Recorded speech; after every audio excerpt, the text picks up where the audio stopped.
Bienvenue dans ce nouvel épisode de podcast dans lequel j'ai la chance d'accueillir Isabelle Paillot. Isabelle, vous la connaissez peut-être, elle est psychologue clinicienne du travail et des apprentissages. Elle est aussi la fondatrice de la Fabrique à Bonheur. Elle en parlera sur ce podcast. Et je lui ai demandé de venir parler de sa pratique de psychologue auprès des enfants, des adolescents et de leurs parents. Et c'est vraiment un échange passionnant que vous allez écouter. Isabelle, elle parle de notre posture, elle parle de l'importance de préserver la relation, elle parle de comment elle accompagne les enfants à se déployer tout en préservant le déploiement collectif aussi de la famille. On parle de la juste place, de la mission, de ce qui fait que un jour on choisit d'être accompagnant et généralement ce n'est pas par hasard. Et puis, elle livre aussi à cœur ouvert sa vision de l'accompagnement, comment elle creuse aussi les différentes demandes entre les demandes de l'enfant et celles du parent et comment elle fait du coup pour arriver à jongler entre les deux, comment elle accompagne aussi les parents à prendre de la distance sur leur rôle de parent. C'est un échange à la fois léger et profond dans lequel Isabelle partage avec énormément de générosité tout ce qu'elle met en place dans sa pratique de psychologue et comment elle accompagne au mieux les enfants et leurs parents. Je n'en dis pas plus et je vous laisse tout de suite écouter notre échange. Bienvenue sur Thérapeute Kids, le podcast réservé aux thérapeutes qui veulent accompagner les enfants d'aujourd'hui à devenir des adultes heureux et responsables demain. Si tu ne me connais pas encore, je suis Isabelle Ablin, la fondatrice de Kiddy Mind, une communauté et une plateforme en ligne dédiée aux professionnels de l'enfance. En solo ou accompagnée de mon invité, je partage dans ce podcast les meilleurs outils et pratiques à utiliser concrètement dans tes séances, mais également toutes les clés pour asseoir ta légitimité et incarner pleinement ta posture d'accompagnant. Alors installe-toi confortablement et c'est parti pour l'épisode du jour. Bienvenue Isabelle Paillot, je suis ravie de te recevoir aujourd'hui sur le podcast Thérapeute Kids. Comment vas-tu ? Je vais très très bien. Alors moi aussi, je suis ravie d'avoir cette discussion avec toi aujourd'hui dans ton podcast. Je suis ravie de partager ce temps et je te remercie de m'avoir invitée. Écoute, c'est un plaisir et puis cette invitation, elle est venue assez rapidement pour moi parce que c'est vrai que Thérapeute Kids, je l'ai lancé il y a 2 mois et demi, donc c'est un podcast qui est assez récent avec l'intention de pouvoir partager vraiment auprès de la communauté des professionnels de l'accompagnement dans son ensemble des outils, de l'inspiration dans leur pratique parce que je trouve que ça manque en fait. Je trouve que, et notamment pour les collègues qui démarrent dans leur activité, mais aussi pour des collègues qui sont plus avancés dans leur activité, je trouve qu'on manque de modélisation et que c'est drôlement chouette de pouvoir s'inspirer aussi des uns et des autres et de se dire, ah oui, bah tiens, elle a tel parcours, lui, il a fait comme ci, comme ça. Et on s'est rencontrés sur un mastermind l'année dernière. Et c'est vrai que j'ai beaucoup aimé ton parcours, ton énergie. Et assez vite, je me suis dit, waouh, ce serait top d'avoir Isabelle sur le podcast. Donc, merci beaucoup. Bien, c'est gentil. Effectivement, moi je partage ton avis. Dans les métiers de l'accompagnement, on a souvent une posture qui est installée et qui s'installe au fil de la pratique. Et par moment, on va quand même douter de soi en disant ah mais j'utilise toujours les mêmes outils, est-ce que c'est pas un peu ennuyant pour ceux que je reçois ou pour moi-même, est-ce que je sais vraiment, donc le doute il est toujours là. Moi j'accompagne aussi des gens voilà, je forme des gens qui deviennent praticiens en psychopédagogie positive et je leur dis toujours que c'est bien d'avoir des doutes et de Ouais. remettre en question. Je dis, mais gardez vos doutes parce que c'est ce qui fait votre valeur aussi. Et du coup, d'aller piocher, d'aller s'inspirer, de dire, ah oui, ça me parle, je vais aller creuser cette question-là. C'est hyper important pour faire que la pratique de l'accompagnement, elle soit toujours vivante. Si on Mm. est figé dans une certitude, mes outils sont les bons, ma posture est la bonne et je me coupe de tout, bah, ça n'a plus aucun intérêt, quoi. C'est tout d'un coup, on s'assèche Et donc là, voilà, d'avoir ton podcast, ça va faire partie de ces sources d'inspiration et ça, c'est vraiment super. Ouais, je te rejoins complètement. Et puis, merci de redire que finalement, quel que soit l'endroit du chemin sur lequel on doute encore. Parce que il y a souvent cette idée que, ah, mais quand j'aurai tel outil, quand j'aurai tant d'années d'expérience, bah, ça ira mieux, je me sentirai plus légitime, etc. Mais en fait, je crois que c'est un cheminement permanent et que au fil du chemin, on agrandit notre zone de sécurité. Et donc, forcément, ça nous demande de sortir de ce qu'on connaît et de prendre des risques et de douter. Mais c'est ce qui fait aussi qu'on grandit, quoi. Oui, puis on n'est pas on travaille avec du vivant. Donc ceux qui Mm. arrivent, on ne les connaît pas. Donc il va falloir impérativement faire un état des lieux, créer l'alliance comme il faut, comprendre les attentes, ne pas se placer en sauveur. Donc ça, c'est quand même toujours un peu difficile, surtout au début d'une pratique où on a envie de sauver la terre entière et c'est gentil, mais c'est pas possible. Donc en fait, ce doute-là, il vient du fait que je ne sais pas qui va arriver face à moi. Et il faut Mm. qu'il crée la rencontre.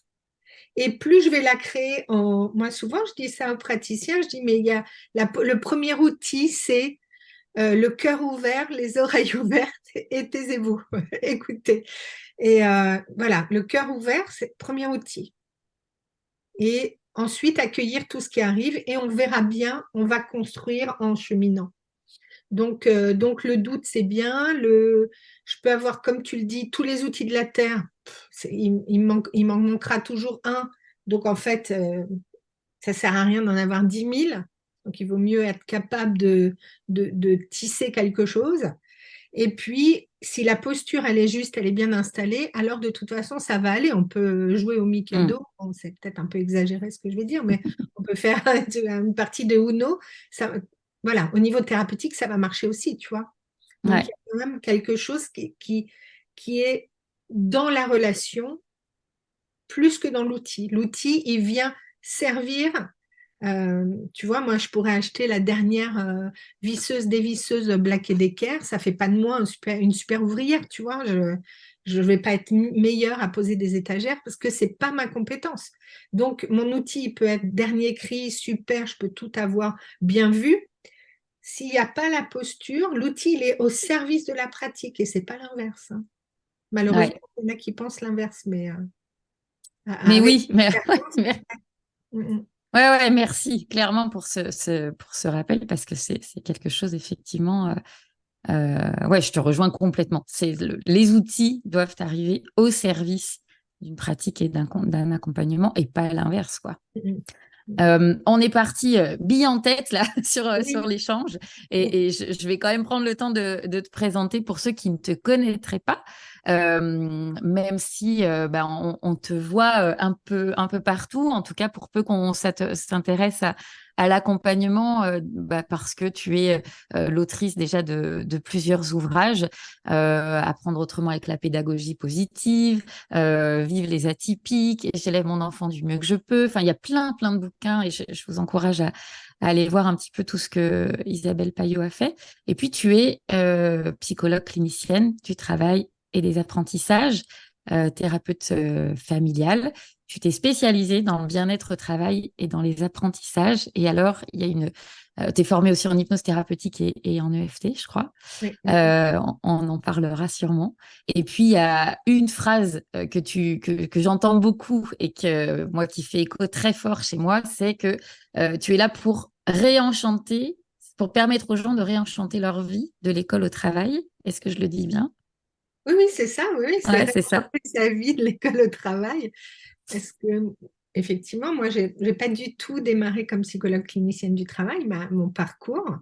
euh, voilà, je travaillais dans le secteur privé, etc. Puis, je suis partie dans la formation continue pour les adultes.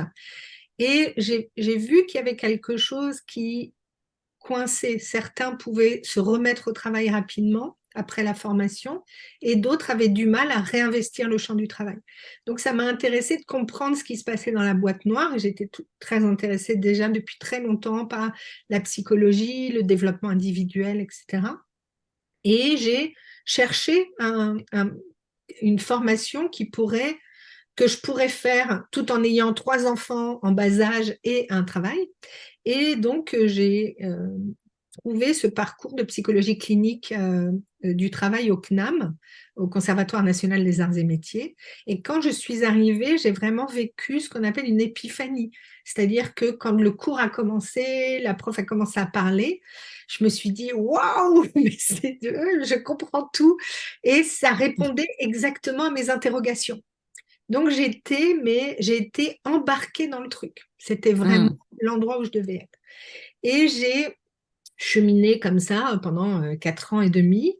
Et j'ai passé donc mon diplôme qui était vraiment sur la question de la souffrance au travail, des mécanismes de défense au travail, etc.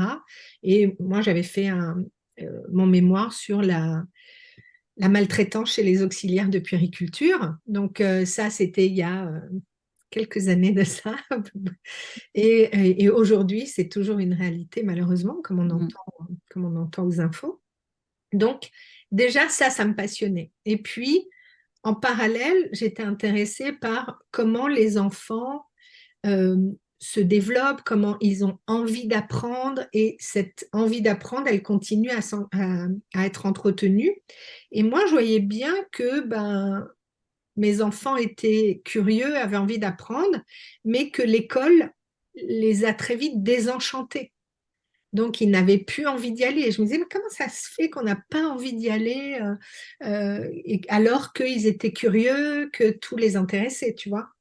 Et du coup, avec une amie avec qui j'ai fait le parcours du CNAM, on s'est dit, ben, s'il existe une clinique du travail, alors il existe forcément une clinique des apprentissages. Et que le travail, il démarre à partir du moment où on met le pied à l'école et où on nous demande de coller les gommettes à l'intérieur du cercle et pas à l'extérieur. Donc, dès qu'il y a une consigne. Donc, on nous demande de suivre une consigne, euh, oui, d'acquérir des compétences, de tenir son crayon comme il faut, etc. Et là, déjà au départ, soit ça peut être une vraie joie quand ça marche, soit ça peut être une réelle souffrance quand ça marche pas. Donc pour moi, c'est la même ligne entre l'école et le travail, c'est la même ligne. Et les adultes que je reçois en consultation qui, qui ont des douleurs de travail, quand on creuse et qu'on remonte le fil, on se rend compte qu'il y avait souvent des douleurs d'école aussi. Donc, l'idée, c'est de dire comment je m'approprie mon propre fonctionnement, euh, comment je peux comprendre les outils qui me vont le mieux pour apprendre et pas forcément ceux qu'on me dit. Tu devrais faire des fiches parce que les fiches, ça marche tellement bien. Mais moi, peut-être que j'ai pas besoin de faire des fiches, etc. Donc, j'ai creusé toute cette question-là de la clinique du travail et des apprentissages avec grande joie et avec le fait de dire ben, on peut remettre la main dessus, on peut réenchanter ce parcours-là parce qu'il n'y a pas de différence entre ce que je construis personnellement et ce que je construis à l'école ou au travail. Trop souvent, on dit votre enfant s'ennuie, c'est pas grave, faites-lui faire du judo, de la piscine et du théâtre et ça ira mieux. Ben non, parce que ça, c'est à l'extérieur. Et quand il se trouve pendant 6 heures, 7 heures dans sa classe, s'il se fait suer et si c'est douloureux, s'il n'y arrive pas, la douleur, elle ne va pas s'enlever en allant au judo. Donc, c'est Mm. pareil pour les adultes. Si ça ne se passe pas bien au travail, tu peux aller faire du squash en sortant et aller au ciné. C'est douloureux parce qu'on construit aussi notre identité sur le terrain du travail. Donc, ce fil-là, il est pour moi très important parce qu'il n'y a pas de séparation. Et ensuite, tu sais bien, hein, quand on reçoit un patient, petit, moyen ou grand, euh, si le patient bouge, s'il change, c'est pas lui qui porte son changement tout seul, c'est le système autour de lui. Et donc, c'est pour ça que j'ai eu envie d'aller me former avec Carol Gamer, qui est à la source de la thérapie familiale systémique, il y a des années de ça, et pour comprendre le système familial, de manière à mieux accompagner les petits, les moyens ou les grands patients. de comprendre ce système-là. On va bouger quelqu'un, enfin quelqu'un va bouger avec notre aide, et du coup tout le système va bouger aussi. Donc c'est et puis voilà, au fil après j'ai rajouté effectivement l'hypnose symbolique, l'EFT parce que je voyais bien que ben, la tête, elle peut comprendre, analyser, tout va bien, et pourtant, ça lâche pas. Donc, il faut quelque chose qui soit plus sur l'émotionnel, plus sur le corps aussi. Et donc, j'ai rajouté ces outils-là. Mais voilà, réenchanter sa vie de l'école au travail, pour moi, c'est une vraie mission parce que voilà, quand on est solide à cet endroit-là, qu'on connaît ses talents, qu'on connaît ses qualités, qu'on sait comment faire, etc., après, on peut contribuer.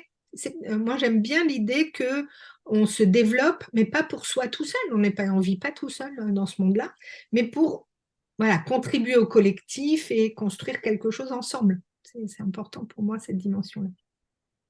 Mais c'est trop long, là, ce que je viens de faire. Non, je suis partie dans Ah des... non, non, bah écoute, moi je trouve ça passionnant. Non, non, non, il n'y a pas de. Non, non, non, je trouve ça passionnant parce que c'est intéressant ce que tu dis, tu vois, les adultes qui souffrent au travail.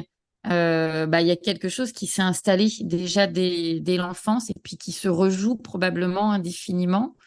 Et c'est chouette de pouvoir se dire que ben, finalement, encore une fois, on en revient à cette métaphore du chemin, quel que soit l'endroit du chemin où tu en es, il y a un moment où il y a des outils, il y a des accompagnements possibles pour pouvoir faire autrement, finalement, et vivre ça autrement.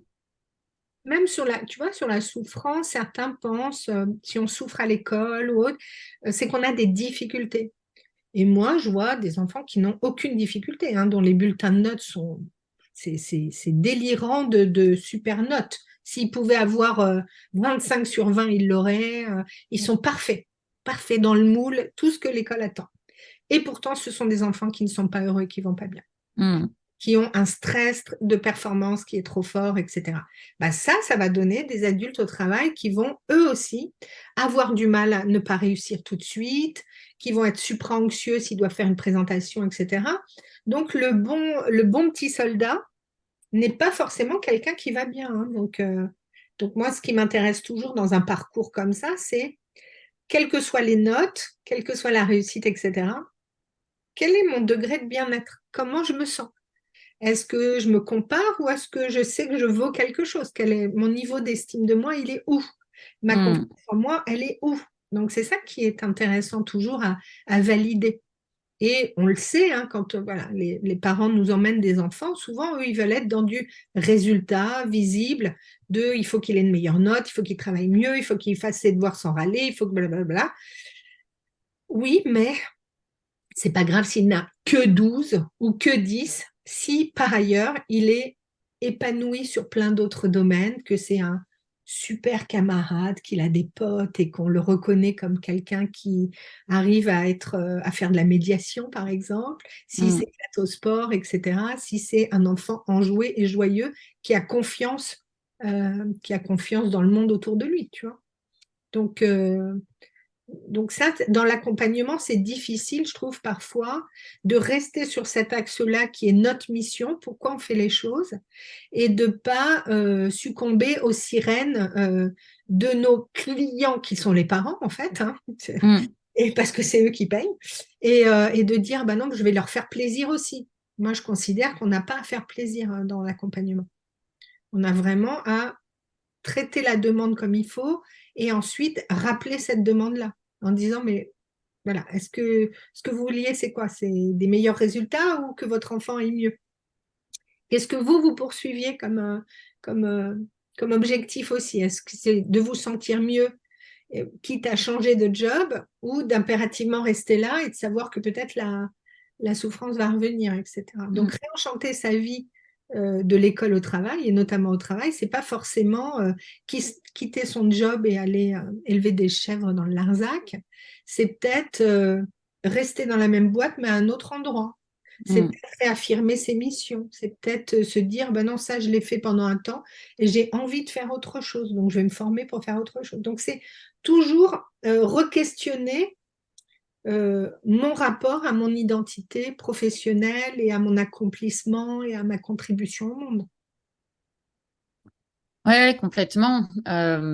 Et tu vois, tu parlais de la demande qui peut être différente entre le parent qui dit bah, je veux que mon enfant ait une meilleure note, soit meilleure que ceci, etc. Et l'enfant qui, lui, a pas forcément cette demande-là.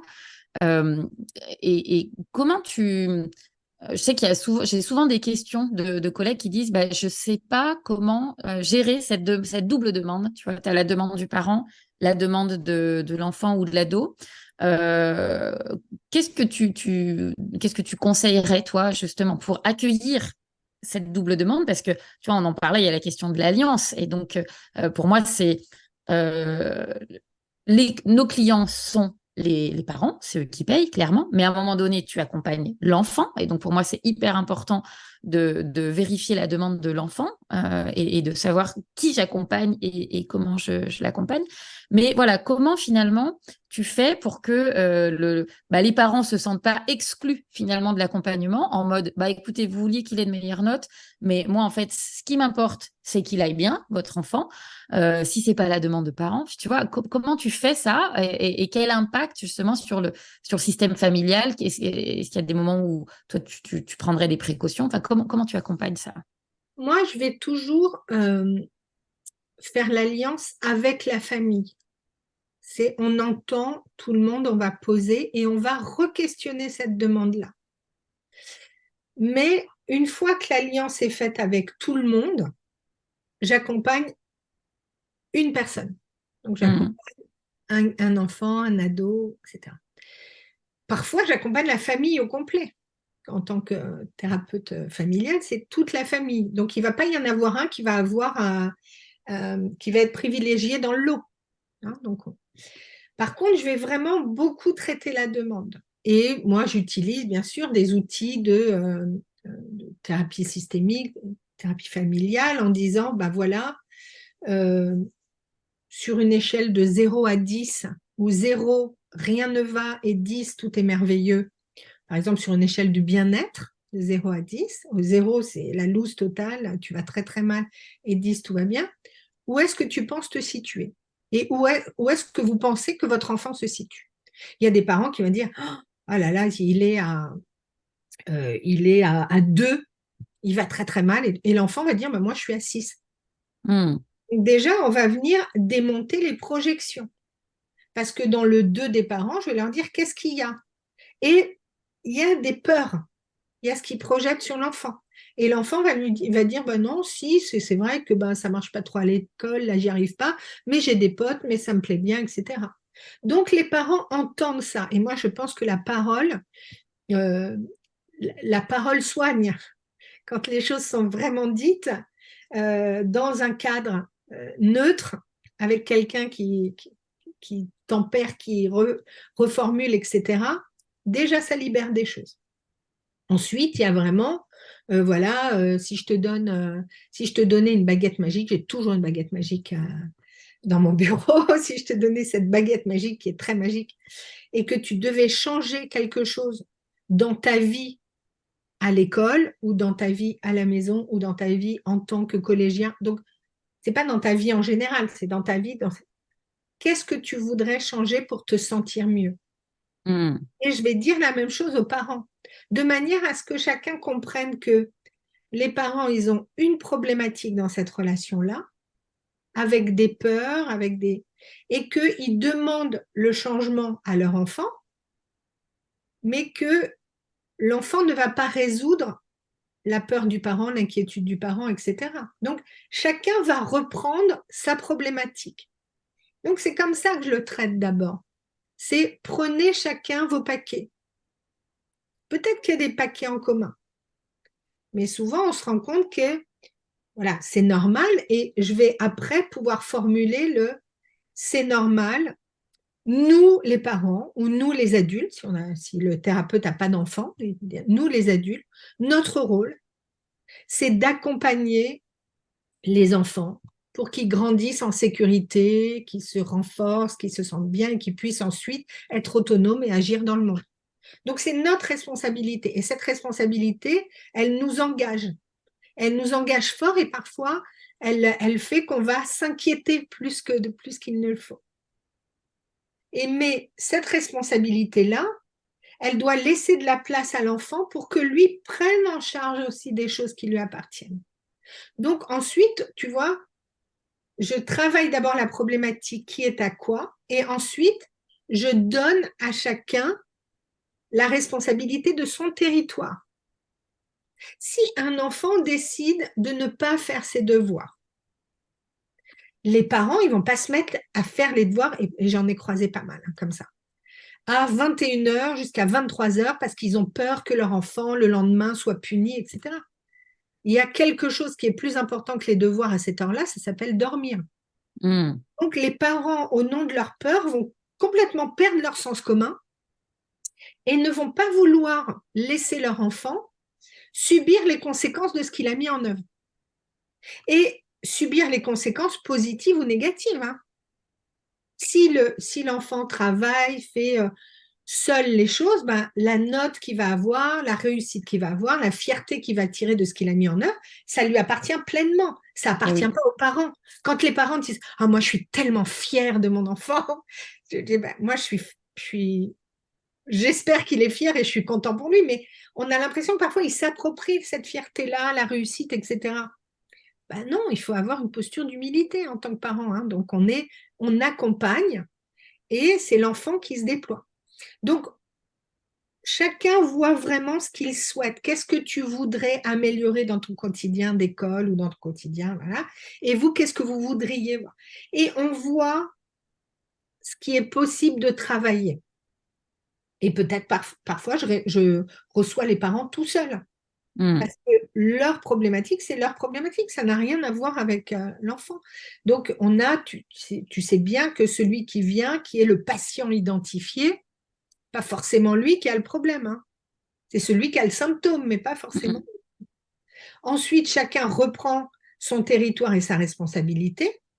Et après, on va voir si l'accompagnement que je vais proposer, ça répond à des attentes.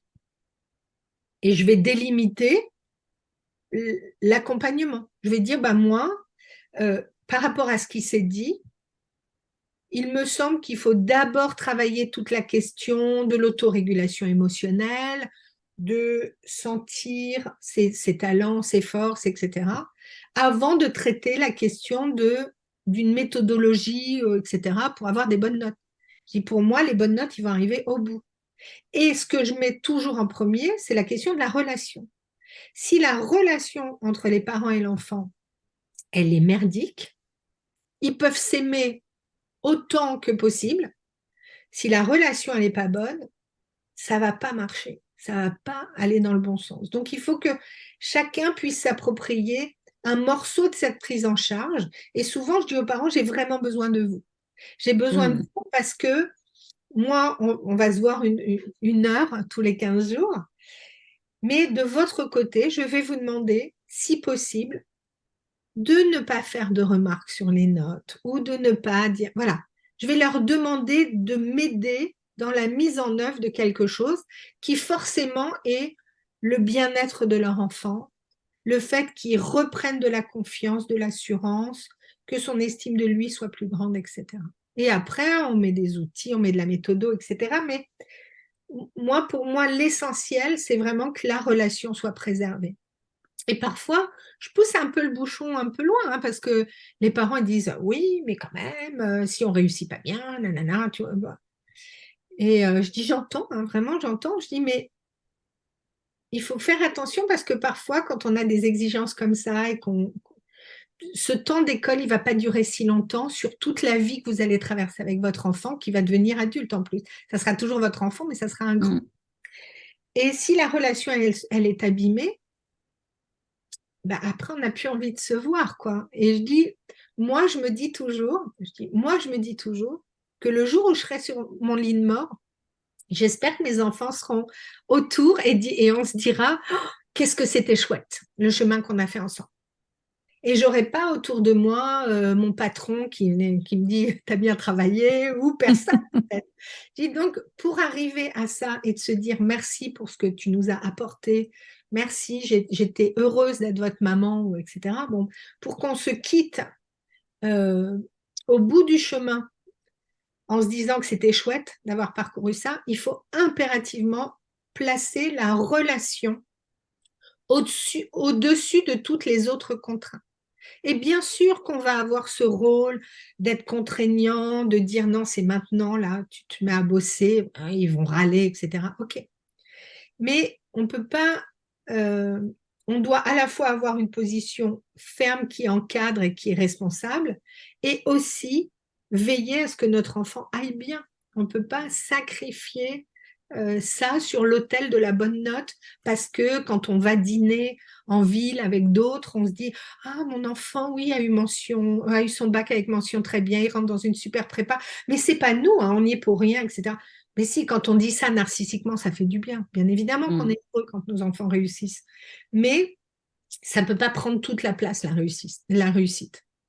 Ça peut pas, on ne peut pas sacrifier le bien-être. Parce que des histoires de super réussite qui se terminent mal, j'en ai tellement, je ne vais pas plomber le podcast, mais euh, voilà, pour moi, voilà, quand je prends en charge, je prends vraiment soin des parents. J'écoute ce qui se raconte, je reformule, je les fais descendre au niveau émotionnel parce qu'eux, ils vont être plutôt dans la tête à dire oui, mais les lacunes, oui, mais c'est important pour le livret scolaire, etc. Et souvent, je leur dis, mais de quoi avez-vous peur? Et Mm. certains vont dire, mais non, mais de rien du tout. Puis au bout d'un moment, comme je répète la technique du disque rayé, tu sais, de quoi avez-vous peur, de quoi avez-vous peur? Il y a un moment, ça sort. J'ai peur qu'il soit renvoyé de ce collège, j'ai peur qu'il n'y arrive pas, j'ai peur qu'il n'ait pas de choix dans ses études, j'ai peur de...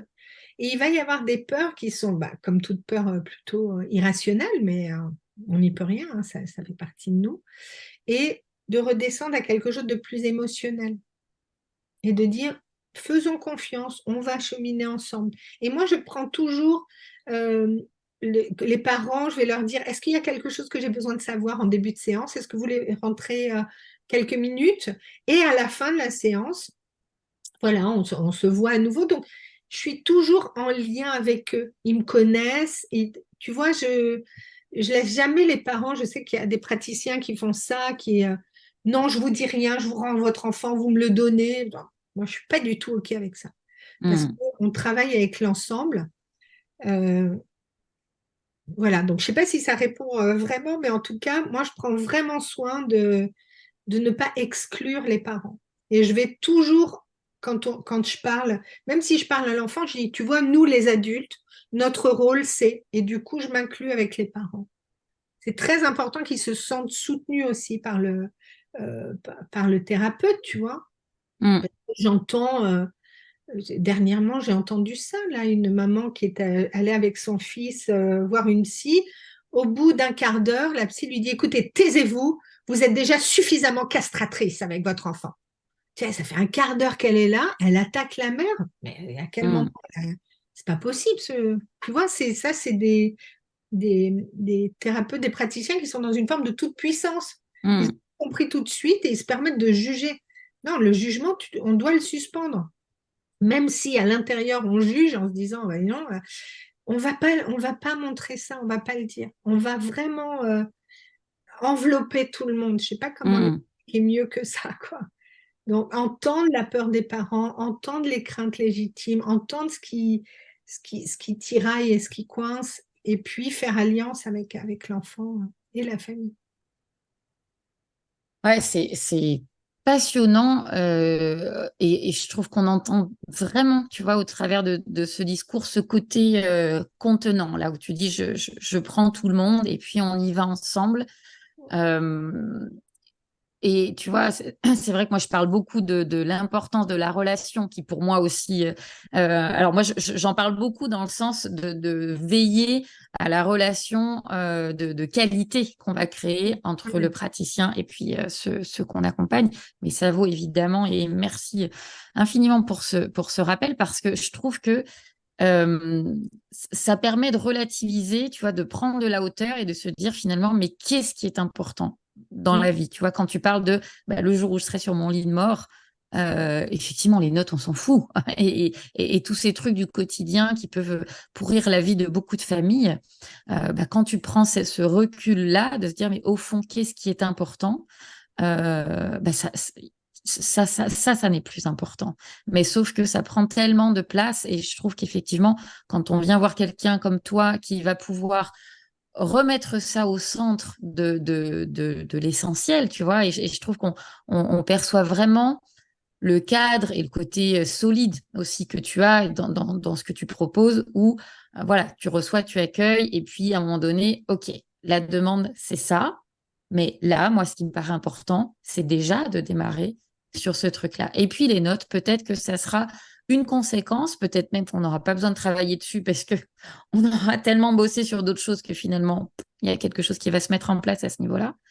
Euh, donc ouais, merci pour ce partage parce que ouais, vas-y. Ouais, tu vois, parfois j'utilise aussi l'humour parce que je dis, vous savez, notre métier de parents d'école, il va s'arrêter à un moment. Et je vous assure que si vous devez faire un discours le jour du mariage de votre enfant, à mon avis, vous n'allez pas dire, tu te souviens comment tu nous avais bien fait chier en CE2 avec ton 2 en maths, etc. Je dis, d'abord, vous l'aurez complètement oublié. Ça sera parti. Vraiment, il y a tous ces détails-là sur lesquels on met le focus et c'est hyper important et on en fait des salades et des salades pendant des semaines, etc. Ça se sera envolé, quoi. On aura oublié. Donc, dans le métier de parent, ce que je rappelle toujours, c'est que c'est sur le long terme. On ne touche pas les dividendes tout de suite. On touche les dividendes au bout du 20, 22, 23, 24, 25. Donc, par exemple, quand j'ai écrit J'élève mon enfant du mieux que je peux, ma fille aînée venait de se marier. Et du coup, c'était bien parce que pour moi aussi, je revisitais tout notre parcours de parents. Et Hmm. j'avais dit à mon mari, ah, finalement, c'est bien, on n'a pas trop déconné. Donc, je pense qu'en tant que parent, à la fin, on doit pouvoir se dire on n'a pas trop déconné. Il y a des choses où on a été complètement débile. Je sais pas, on leur a donné des céréales industrielles, c'était n'importe quoi. On a pété un plomb une fois pour un truc qui n'avait pas d'importance, etc. Donc, il faut aussi avoir de la douceur pour soi-même en tant que parent. Mais c'est au bout du compte qu'on pourra faire le bilan. Et on pourra peut-être dire, euh, j'aurais jamais pensé qu'il ferait tel métier, ou j'aurais jamais pensé qu'il serait. Mais si on regarde bien, moi je trouve toujours qu'à la première minute où nos enfants naissent, on voit quelque chose qui est vraiment eux. Ma fille aînée, elle était hyper posée, très impassible, elle observait autour d'elle, elle venait de naître il y a quelques heures. C'était flippant hein, quand même, parce qu'elle a regardé comme ça, je me dis, oh là là, c'est hyper impressionnant, ça se trouve, elle trouve qu'on est nul, tu vois. Donc, tu vois, il y avait, donc nos enfants, il y a un truc comme l'essence de ce qu'ils sont au départ. Si on n'oublie pas de regarder ça, ça crée de la confiance sur ce qu'ils vont devenir. Parce que parfois, on a tendance à tout de suite coller des étiquettes sur eux et c'est l'étiquette qui fait qu'on s'inquiète. Ah non, non, mais Hmm. il bouge trop, il va pas, ça va pas aller, il pourra. Mais peut-être qu'il bouge trop, ça va lui servir plus tard dans ce qu'il va faire. Donc, il y a cette confiance qu'on doit toujours garder sur notre chemin de parents. Donc, moi, je ramène aussi les parents à ça. Je les amène à dire, mais prenez un peu de distance. Là, c'est normal. Vous voyez que la grosse tache sur le chemisier, mais je vous assure qu'une fois passé à la machine, ça va disparaître. Donc, Hmm. c'est vraiment, prenez de la distance. C'est pas si grave. C'est pas si grave dans une vie qui va, qui va passer vite, hein, parce qu'à un moment, on se dit, ah, ils sont plus là, ils sont partis, mais c'était hier. Donc, profitez des moments et des liens que vous créez parce que c'est ça qui fait la relation jusqu'au bout, quoi. Donc, moi, je les prends vraiment, comme tu dis, je, je contiens l'ensemble, je sécurise l'ensemble et je marque aussi mon territoire. Je suis pas là pour leur faire plaisir. Hmm. Je me dis pas, bah, je vais essayer de les séduire. Je suis pas dans de la séduction. C'est vous avez cette demande-là, j'entends ce que vous dites, je le descends à un niveau aussi émotionnel, j'entends ce que l'enfant dit ou l'adolescent dit, etc. Je vois si c'est possible pour moi d'accompagner, peut-être pas, peut-être que j'ai pas envie ou que c'est pas mon champ complètement d'expertise, etc. Et je vais réorienter. Mais après, je place que moi, j'imagine qu'on va faire et la manière dont on va le faire. Et je me souviens d'un petit gars qui, au bout de la prise en charge, bah, ses notes, elles étaient toujours pas terribles. Par contre, il allait beaucoup mieux. Il était Hmm. heureux. Et ses parents aussi. Ils avaient dit, OK, bon, on a compris que pour le moment, c'est comme ça, mais on sait que plus tard, parce que c'est pas prédictible, c'est pas parce qu'en CE1, j'ai pas des bonnes notes que je vais pas avoir réussir des études super. On en voit tellement des parcours comme ça. Mm. Donc voilà, voilà, c'est de de s'accorder, quoi. On va s'accorder ensemble. Et comme tu le dis, moi, je pense que le rôle du thérapeute, de l'accompagnant, il est de contenir, vraiment contenir, délimiter, mettre de la distance, dédramatiser. C'est sérieux, c'est un sujet important qui est douloureux pour vous. C'est sérieux, mais on peut le faire de façon légère, accompagner comme il faut, mettre un peu de respiration dans la systémie, là. Mm. Oui, complètement. Et tu vois, ça m'a évoqué quelque chose quand tu parlais voilà, de l'importance de la relation et de pas être dans les résultats. Ou en fait, tu vois, je faisais le parallèle avec les parents qui arrivent et qui ont une demande sur quelque chose de très concret, souvent, voilà, changer les notes de mon enfant. En tout cas, je veux que ça aille mieux à ce niveau-là. Et puis, des praticiens, des accompagnants qui peuvent rentrer dans cette demande, tu vois, ne pas prendre le temps, effectivement, d'asseoir quelque chose parce que bah, pour beaucoup, en tout cas pour ceux qui débutent, qui se sentent pas encore tout à fait légitimes, qui vont être dans ce stress. Et puis alors, tu vois, moi, j'accompagne essentiellement des praticiens en hypnose, et donc il y a quand même ce côté baguette magique très souvent que viennent chercher les parents. Et donc, côté praticien, tu vois, si tu n'as pas cette assise et si tu n'es pas au clair, toi, sur ton cadre d'accompagnement, sur comment tu vas mettre l'hypnose au service d'un accompagnement et pas en tant que le truc absolu que tu vends en mode baguette magique, euh, ben voilà, je faisais le parallèle effectivement entre les parents qui arrivent avec un truc qui est rarement la vraie demande et les praticiens euh, qui peuvent risquer de s'accrocher à ce truc-là et se dire, OK, il faut que j'ai des résultats. Là, si la demande, c'est, pour reprendre ton exemple, il faut qu'il y ait de meilleures notes, oh, quel protocole je vais faire, qu'est-ce que je vais faire, etc. Qu'est-ce que tu auras envie de dire, toi, à ces collègues, du coup, qui peuvent se laisser embarquer, et on peut l'entendre aussi, hein, par peur d'un mauvais bouche à oreille, par peur de ne pas savoir quoi faire, comment le faire. Tu vois, moi, je dis beaucoup, arrêtez. Quand vous dites, qu'est-ce que je dois faire, on n'est pas au bon endroit. Ouais, C'est qui exactement. je dois être, tu vois, comment toi, qu'est-ce que tu aimerais Je partager par pense qu'il rapport y à a ça? déjà, pour ces collègues-là, de dire, c'est quoi, quelle est la mission qu'on s'auto-prescrit? On a forcément une mission. On ne choisit pas un métier d'accompagnement par hasard.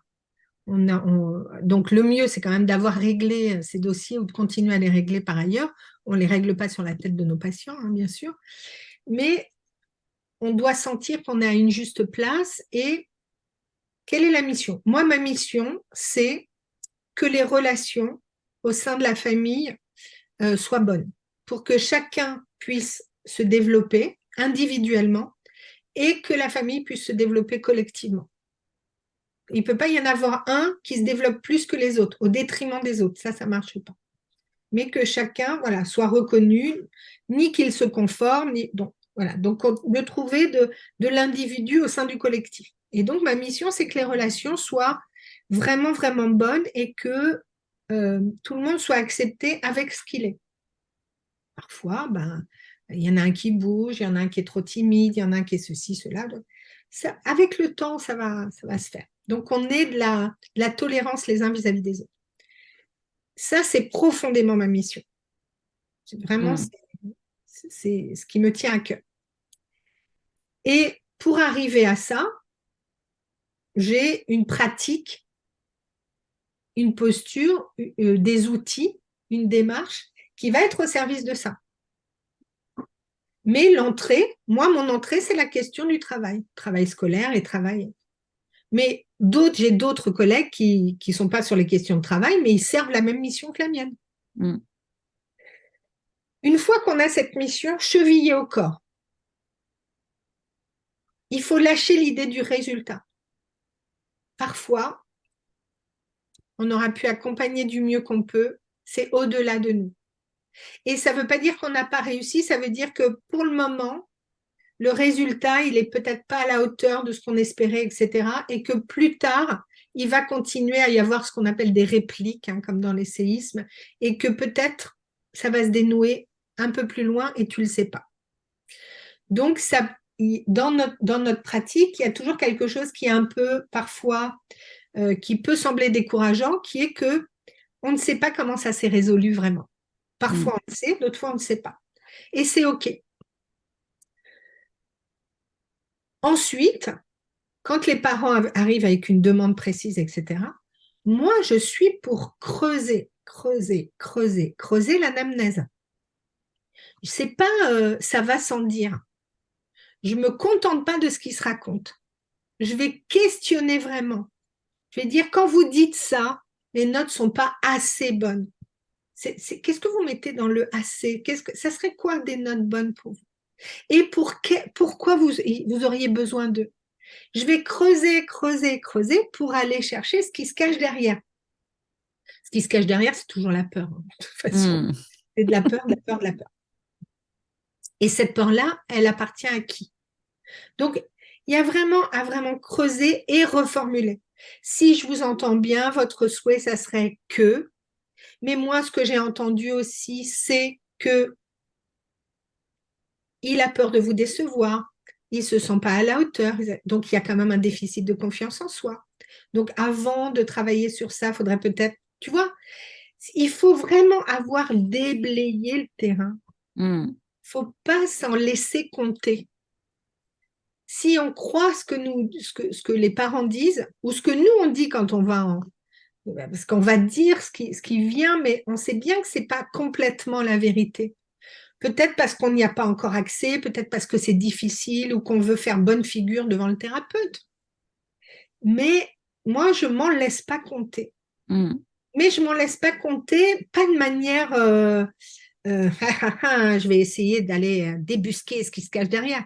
Non, avec beaucoup de, presque j'allais dire, de tendresse. Moi, j'ai beaucoup de Mm. tendresse pour les parents et beaucoup de compassion. Tu vois, quand je dis le cœur est ouvert, c'est vraiment ça. C'est de dire je pourrais être à leur place et j'ai été à leur place aussi. Et c'est normal, c'est pleinement humain. Donc, je pense qu'il faut vraiment se brancher sur notre source d'humanité et même de Mm. fraternité quand on accueille des gens dans notre cabinet, qu'on laisse tomber notre posture de sauveur, qu'on laisse tomber le qu'est-ce qu'ils vont penser de moi. Ça, c'est du paraître, c'est de l'ego, ça n'a pas à voir avec la pratique. Ça n'a pas à Mm. voir avec la pratique. Et tant pis s'il y en a qui ne sont pas contents et qu'ils ne veulent plus te ramener leur enfant, ils sont déçus, on dit bah, j'espère que vous allez trouver quelqu'un qui pourra plus vous accompagner dans ce que vous souhaitez. Mais moi, parfois, j'ai arrêté des prises en charge aussi en disant, écoutez, je vois bien que ce n'est pas le moment pour vous. Et moi, je n'ai pas vocation à vous prendre des honoraires ni à m'ennuyer. Donc, voilà, on va s'arrêter là et c'est OK, c'est pas grave. Et vous reviendrez quand ça sera le bon moment. Et Ok. certains reviennent et d'autres ne reviennent pas. Et tant pis, tant pis. Vraiment, je pense qu'on a les patients qui nous conviennent mais lâchez la posture de sauveur, lâchez j'ai les outils pour tout et après je veux un bon avis sur Google. Non, c'est là, mais c'est ça, faut vraiment se détacher de ça. Si on est trop à la recherche de ça, bah, c'est trop narcissique et du coup, on va entretenir quelque chose dans notre pratique qui va générer des situations merdiques. Donc, il y a vraiment reformuler, reformuler, retravailler la demande énormément au départ. Et ensuite, on est dans la bonne direction. Et si après les parents reviennent là-dessus en disant oui, mais on dit attendez, qu'est-ce qu'on s'était dit au départ? Est-ce que la demande est en train de changer? Est-ce qu'il faut qu'on la retravaille? Mais sinon, je me souviens d'un papa comme ça qui m'avait amené son fils en troisième, qui n'avait pas envie de bosser, etc. Bon, bref. Et le père voulait me piloter à distance. Insupportable. Donc, il m'envoyait des mails en disant, alors voilà, aujourd'hui, il s'est passé ci, il y a ça, il y a ça, et puis peut-être ça serait bien si vous lui disiez ça. Mm. Ben, je lui ai renvoyé un petit mot très gentil en disant, écoutez, votre enfant, moi, je ne suis pas là pour faire son éducation. On discute, il est très poli, très courtois avec moi, etc. Mais j'ai pas plus de prise sur lui que vous en avez vraisemblablement. Et c'est pas moi qui vais porter mon message. C'est pas si on revoit la demande, je vous rappelle que la demande, c'était ça, ça, ça. Si la demande a changé, dites-le moi pour qu'on envisage soit de continuer en remodifiant la demande, soit d'arrêter. Mais ça va pas être possible. Moi, je suis pas à cette place-là. Et derrière, il m'a dit, ah oui, oui, pardon, parce que j'avais bien fait comprendre que sinon, j'arrêtais aussi, tu vois. On n'est pas là pour faire juste plaisir aux clients et répondre à ça. Il faut pouvoir dire, non, je suis désolée, ça va pas être possible.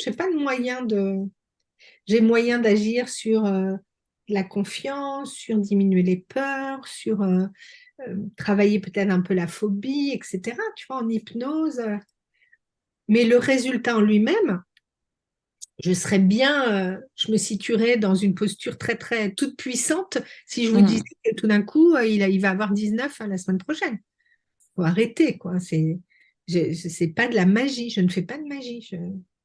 La magie, c'est à Poudlard uniquement. On n'a pas le droit d'en faire en dehors de Poudlard. C'est interdit.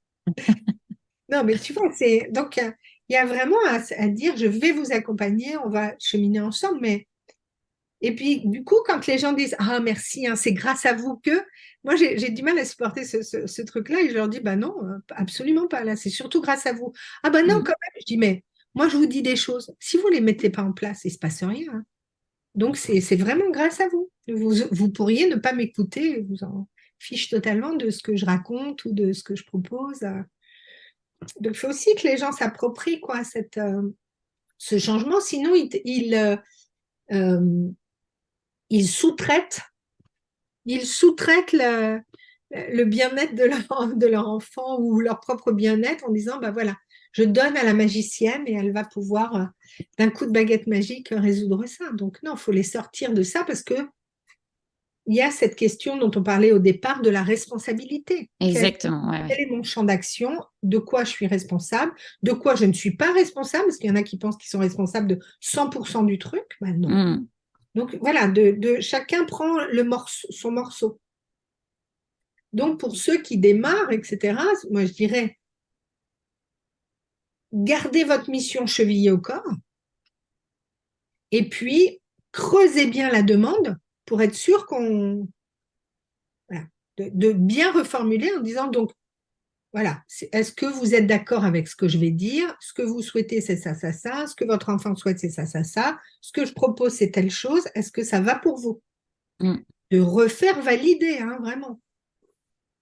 Et pas de partir sur des ah ben oui, je pensais que, ou j'avais compris, ou ça va sans dire. Moi, je trouve que ça va mieux en le disant. Ouais, Donc, voilà, on reste pas sur du à peu près, quoi. ouais, ouais, complètement. Mm. Alors, je vois que l'heure tourne.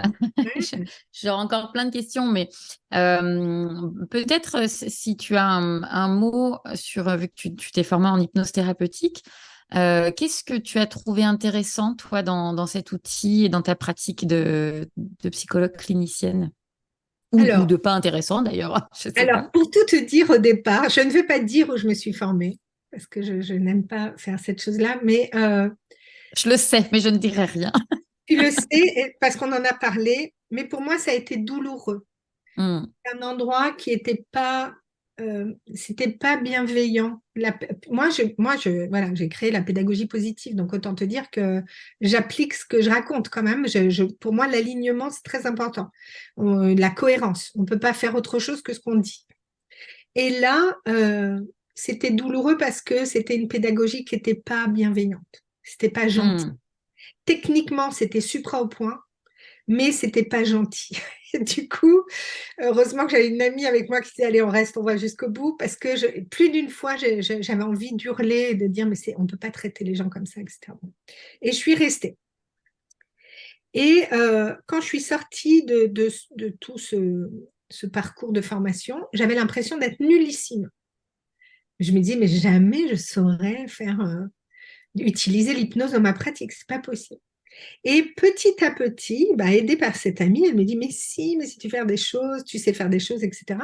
J'ai osé commencer à me dire, je voyais bien que chez certains enfants, ou même adultes, ils comprenaient toute la situation, ils analysaient parfaitement, mais ça restait dans la tête. Il y avait une dimension qui, même s'ils avaient tout compris, c'est pas parce que ton conscient a tout compris que ton inconscient a envie de lâcher. Parce que le bénéfice, il est encore trop grand, ou bien l'inconscient pense que, attends, je suis là pour défendre le terrain, il n'a pas compris que ça a changé, que la situation a changé. Donc à un moment, il faut parler à un autre niveau. Donc c'est en ça que ça a aidé l'hypnose, parce que du coup, ça permettait de chanter le conscient en disant on va aller discuter avec l'inconscient et peut-être l'aider à comprendre que tu sais, c'est chouette ce que tu as fait, c'était vachement bien et tout, mais maintenant tu peux arrêter ça parce qu'il n'en a plus besoin ou elle n'en a plus besoin. Et ce que j'aime beaucoup dans une approche d'hypnose thérapeutique et d'hypnose symbolique, c'est le fait que moi, j'ai pas le pouvoir sur le patient. C'est le patient, j'accompagne, mais c'est le patient qui fait le chemin. Et de pouvoir lui dire, c'est toi qui es aux commandes. C'est de proposer, de peut-être que tu, peut-être aussi, peut-être ça. Et donc, il s'approprie les choses. Je trouvais que c'était très, très doux comme approche, très respectueux et qu'on n'était pas dans le, excuse-moi, dans le pouvoir comme dans quelque chose où une hypnose ericksonienne où on dit tu vas faire ci, tu vas faire ça, je peux te faire faire le lapin, la poule, le machin là. Bon, ça c'est pas mon truc. J'aime pas cette idée-là. Moi, j'aime bien que la personne ait ouais, le pouvoir de modifier les choses et moi je suis juste là pour l'accompagner en douceur. Donc j'ai bien vu que cet outil, ça m'aide quand les gens sont trop dans le mental et que ça déverrouille pas à un moment. Ils ont tout compris, mais je dis, mais comprendre, c'est une chose. Je dis, par exemple, moi, je sais très, très bien faire du surf. Je peux t'expliquer comment on fait, comment on se met sur la planche, comment, etc. Je ne suis jamais montée sur une planche de surf de ma vie. Mais j'ai tout bien compris. C'est pas rentré dans mon corps, c'est pas descendu dans mon corps, je l'ai pas pratiqué. Donc c'est vraiment de faire cette différence-là, d'expliquer aux patients cette différence entre comprendre qui est chouette, mais ensuite l'incarner, le mettre dans le muscle, le faire vivre. Et l'outil de l'hypnose, ça permet vraiment ça. Ça permet vraiment, comme l'EFT permet de déverrouiller des émotions qui sont coincées dans le corps et que le corps s'en souvient, mais il n'arrive pas à le dépasser. L'EFT, ça sert à ça aussi. Et donc l'hypnose, vraiment, je trouve que c'est un joli outil pour ça. Et pour moi, c'est tout doux, quoi. On va partir dans de la métaphore, on va partir dans du symbole, on va contourner, on va aller chercher d'autres choses et il y a quelque chose qui déverrouille. Donc pour moi, ça a été vraiment un joli outil. Et d'autant plus que moi, je suis très cérébrale. Donc j'ai pris quelque chose qui était assez loin de moi finalement, mais tant mieux. Tant mieux parce que ça m'a aidé aussi à passer un palier, quoi. Mm. Donc voilà, je ne sais pas si ça répond à ce que Bah si, ça répond complètement et c'est chouette aussi de t'entendre dire parce que c'est quelque chose qui revient tellement souvent. Quand tu disais, quand je suis sortie, j'avais l'impression de ne pas savoir faire Ah oui. et de me dire, mais voilà, il y a plein de collègues que j'accompagne dans le Kiddie Mind et voilà, tu vois, qui se forment et qui ont peur d'y aller, en fait, et qui se disent, mais et Bien si sûr. ça marche pas, et si, et si, et si, et si. Et donc, c'est hyper compliqué. Et voilà, à un moment donné, il faut y aller, de toute façon, et puis explorer avec l'autre. C'est vrai que moi, Moi, je me je souviens propose d'un beaucoup ça. patient qui m'avait dit non, mais moi, ça, là, ça n'a pas marché du tout. Hein, c'était trop. Je ne sais plus ce qu'il m'avait dit. Non, non, je suis partie, je pensais à d'autres choses, ça n'a pas marché. Très bien. Je dis bah, écoutez, au moins, vous avez une bonne séance de relaxation. Très bien. Et puis, je le vois peut-être un mois après.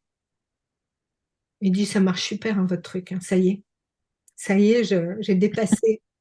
Donc, je dis, bah, il me dit, vous avez l'air surprise. Je dis, bah, je suis surprise parce que vous m'avez dit que ça n'avait pas du tout marché le jour où on s'est vu. Donc, bah, je suis émerveillée de voir comment finalement ça marche quand même quand on pense résister. Donc, je dis, je trouve ça super pour vous. Je suis tellement contente Mm. pour vous que vous ayez. Donc, ça me fait rire parce que même ceux qui disent non, non, ça n'a pas marché, ne les croyez pas parce qu'on ne sait pas ce qui va se passer un peu après, quoi. Ouais. Ne Ouais, vous dites pas, complètement. j'arrête tout parce que le patient m'a dit que ça n'avait pas marché, donc ça y est, j'ai foiré. Non, non, Oui, faites tout tout. à fait. Puis en plus, il peut y avoir un temps d'intégration entre ce Bah, qui se bien passe sûr, pendant la séance et puis absolument. voilà, quelque chose qui, à un moment donné, se met en place, mais il y a besoin de ce temps-là aussi. Voilà, c'est pas, ouais, c'est pas dans l'instant, quoi. Oui, oui, oui, oui, bien sûr. Et puis lui, il avait été, à la fois, il était sur la chaise de l'arbitre en train de juger du match et sur le terrain, tu vois. Et donc, il s'était pas rendu compte que ben, sur le terrain, ça travaillait quand même. Et lui, il regardait en disant, mais non, ça marche pas, puisque, regarde, je suis en train de penser à, mais il Hmm. se rendait pas compte de ce qui était en train de se faire inconsciemment. Ouais, Donc, ouais. ouais, donc c'est drôle. Est-ce que toi, tu aurais une ressource, un livre, quelque chose qui a profondément transformé ta pratique ou qui t'a marqué et que tu aimerais partager aux collègues qui nous écoutent? Alors, je l'ai pas là, il est dans ma chambre, ce livre. C'est le livre qui me suit euh, toujours et que je relis régulièrement, qui pour moi est vraiment l'essence même de... Quand je l'ai lu, je me suis dit, oh, c'est tellement ça que je ressens. C'est un livre d'Irving Yalom, le livre de la... je crois que ça s'appelle le livre de la thérapie ou quelque chose comme ça. Je te le redirai pour que tu puisses Hmm. peut-être le mettre Et puis en... je mettrai le lien ouais, dans le podcast. Et donc, Irving Yalom, pour moi, c'est vraiment le thérapeute à sa juste place. Il a maintenant, ça s'appelle l'art de la thérapie. C'est en poche, hein. L'art de la Ok. thérapie terminale. Il a 95 ou 96 ans. Donc, Hmm. il est psychiatre américain. Et c'est à la fois, il y a du doute dans sa pratique. Il se re-questionne, alors que ça fait des années qu'il fait ça. Il a beaucoup d'empathie pour ses patients. Euh, enfin, il a une posture. Je n'ai jamais vu quelqu'un qui avait une posture aussi juste que la sienne. Et l'art de la thérapie, c'est des tout petits chapitres où il va se poser des questions. Est-ce qu'il faut faire un câlin à son patient? Est-ce qu'il faut toujours être sincère? Voilà, des choses. Génial. Et c'est du nectar pour moi. Hmm. Ce livre-là, on n'est pas obligé d'être psychiatre, d'être psychologue, d'être psychanalyste. En tout cas, quand on fait un métier d'accompagnement, l'art de la thérapie, c'est le livre qu'il faut avoir lu. Parce que c'est juste, c'est incarné, c'est... Ah oui, ça ouvre le cœur, quoi. Je sais pas comment le dire. C'est un livre dont je pourrais pas me passer. Donc, il est Ah, toujours trop sur bien. la table que je fais. Et chaque année, je me dis, tiens, ça y est, je vais le relire là, c'est le moment. Et je relis. Et j'ai Ah, découvert, super. ma fille la plus jeune fait des études de psycho, là, elle est en dernière année, et donc avec son compagnon qui lui aussi fait la même chose. Et pendant qu'ils faisaient leur mémoire, et je dis à ma fille, peut-être que tu vois cette phrase-là d'Irving Yalom qui est tirée du livre de la thérapie, l'art de la thérapie, ça serait bien peut-être pour ton mémoire. Et elle me dit, c'est incroyable, c'est le livre préféré de Baptiste, son copain. Hmm. Donc voilà, je me suis dit, ah bah, ce jeune homme est vraiment très bien. Mais c'est vraiment, je pense que pour des thérapeutes débutants, des psychologues qui vont être diplômés ou des gens qui se forment à n'importe quel accompagnement, tu vois, bon, à l'hypnose, Hmm. etc. Et même les praticiens en psychopédagogie positive leur conseillent de le lire. C'est vraiment ça donne des billes de manière incroyable, quoi. C'est Ah, ma merci. Bible. Voilà. Merci pour cette pépite. Avant de conclure, Isabelle, où est-ce qu'on te retrouve? Tu parlais des praticiens en psychopédagogie positive, donc il y a la Fabrique à Bonheur. Je te laisse dire quelques mots ouais, sur voilà, où Euh, est-ce qu'on peut te retrouver, puis je mettrai tous les liens de toute façon. Alors, ben, il y a notre site de la Fabrique à Bonheur et puis on a une newsletter qui est un peu plus ouverte où on accompagne aussi, on aime bien la question d'accompagner les parents dans leur métier de parents. Donc la newsletter, parfois, elle discute de ça. Donc c'est varié parce qu'on a l'Académie de la psychopédagogie positive, donc on peut retrouver sur notre site ou la Fabrique à Bonheur sur Instagram. Et puis sur LinkedIn, ça va être plus une partie où on a la Fab Entreprise qui est plus sur les questions de travailler ensemble, éviter l'épuisement professionnel, toute la partie risques psychosociaux, burn-out, etc. Donc on est voilà, Instagram, LinkedIn ou notre site et peut-être s'abonner à la newsletter pour ceux qui ont envie de suivre ce qu'on raconte avec c'est des sujets sérieux qu'on va traiter avec légèreté et bonne humeur, hein, parce que c'est quand même la clé de tout. Ouais, c'est clair. Et puis, il y a la fabrique à écrire aussi. Est-ce que tu veux en dire un mot? Oui, Parce que je c'est trouve que c'est vrai. un projet qui est très, très beau. La Fabrique à écrire, donc c'est un projet qui est venu de la rencontre que j'ai faite avec Aurélien Romain, qu'on connaît toutes les deux, Mm. et qui lui est vraiment spécialiste du marketing et qui un jour m'a dit comment tu fais, parce que là j'ai écrit une quinzaine de livres, et il me dit mais comment tu fais pour écrire des livres? Je lui dis ah, bah, c'est facile, alors je lui ai expliqué ma méthode, mais pour moi écrire des livres c'était à côté, c'est comme une passion, quelque chose qui était à côté de mon activité. Et il m'a dit, mais ça ferait bien l'objet d'une formation, ça finalement. Et je me suis dit, ben oui, c'est vrai que la manière dont j'écris, qui est une méthode contre-intuitive par rapport à ce qu'on nous a appris à l'école, eh bien, elle vaut peut-être le coup d'être partagée. Parce qu'il y a beaucoup de gens qui ont envie d'écrire un livre, soit pour témoigner de ce qu'ils ont vécu, soit pour porter un message, soit pour transmettre une expertise, etc. Donc, il y en a beaucoup qui ont envie. Le livre, c'est quand même encore un outil qui est important et Mm. à un moment, on a pensé que ça allait disparaître, mais moi, je ne le crois pas. Donc, le livre, il porte tout ça et ça permet aussi de clarifier notre pensée. Donc, on a créé la Fabrique à écrire, qui est un parcours de formation pour pouvoir structurer ses idées, écrire son livre et ensuite être publié ou s'auto-éditer. Hein, donc après c'est le choix de chacun. Donc ça on le retrouve aussi sur les réseaux, la Fabrique à écrire. Hein, que j'ai beaucoup de joie. Voilà, alors, il y a plusieurs possibilités. Soit on le fait en autonomie, soit il y a un accompagnement de groupe ou un accompagnement individuel que je fais moi-même. Et j'ai beaucoup de joie à accompagner ça parce que je vois des beaux projets de livres qui sortent et qui deviennent des petites pépites qui vont être lues après. Donc voilà, donc ça donne du sens à ce que je fais aussi. Donc c'est chouette. Trop chouette. Et on en revient à, voilà, à la mission et au sens À la mission, voilà. exactement, à la mission. Écoute, on va conclure là-dessus. Est-ce qu'il y a quelque chose, toi, que tu veux dire pour terminer? Écoute, non, je te remercie. J'ai pas plus à rajouter parce que je pourrais te faire un deuxième épisode, un troisième épisode.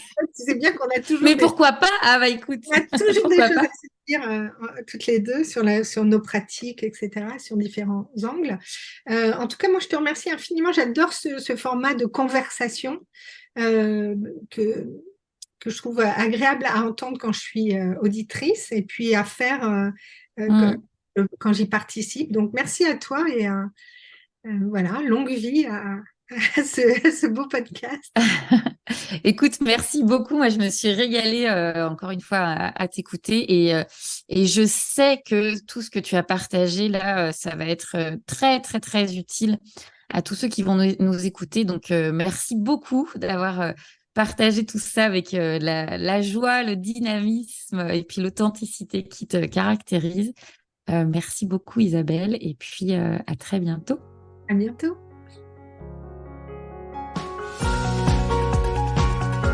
Tu as aimé ce contenu? A priori, oui, puisque tu es encore là et vraiment, je te remercie infiniment. Et si tu as envie vraiment de m'aider à diffuser Thérapeute Kids et tous les contenus qui sont dans ce podcast, je t'invite à me laisser dès maintenant 5 étoiles sur Apple Podcast ou sur ta plateforme de podcast préférée. N'hésite pas à rajouter un commentaire si tu le souhaites. Je les lis tous et vraiment, c'est ce qui met du baume au cœur et qui invite à continuer de diffuser gratuitement tout ce que je te partage dans ce podcast et dans les autres contenus que tu peux trouver sur les réseaux sociaux. Et en parlant de réseaux, si tu penses que ça peut être utile pour un collègue et que tu souhaites le partager, n'hésite pas à me taguer @isabelleablin ou kidi.mine sur Instagram. Je te dis à très vite.